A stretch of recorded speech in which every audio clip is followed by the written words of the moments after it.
Hachette Audio presents Off-Season, written by Anne Rivers Siddons, read by Jane Alexander. Prologue. From where you leave Interstate 95 at Bangor to trace the jumble of state and country roads over to the coast around Sedgwick, your driving time can range from an hour or so in fine bright weather to an anxious creeping 3.5 in dense fog.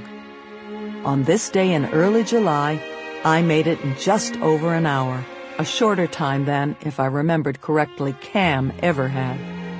"See there?" I said to him in the back seat. "You always drove because you said I poked along, and I did better today than you ever did on your best one." He did not answer, of course, because he was dead, was now fine silvery dust in the dark bronze urn I had chosen, nestled between piles of books and old Silas's basket, which was lined with the rotting old sweater Silas guarded fiercely. It smelled of salt and pine and wood smoke, and now, of course, Silas. Silas answered, though. "Wow? When are you going to stop this damn car and let me out? I'm hungry. I need to take a piss." It was Cam who'd invented Silas, swearing that it was possible to tell what was on the cat's mind by listening closely to his rusty grumble. Silas had never, to my knowledge, purred. On this strange afternoon of sun and flying cloud shadow and whipping wisps of fog, I felt I could translate him as well as Cam ever had. Or at least it amused me to think so. Probably neither one of us had it right. Silas could have been cursing us vilely in Esperanto for all we knew.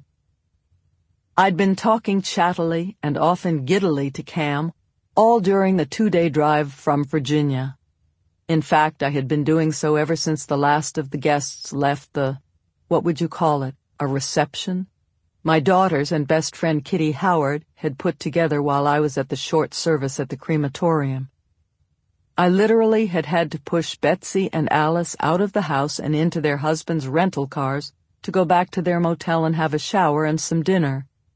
Betsy claimed she was allergic to Silas, but I knew her bond lawyer husband did not want cat hair on his $400 khakis. Both of my girls were puffed and smeared with tears, and clearly terrified that Sample complete. Ready to continue?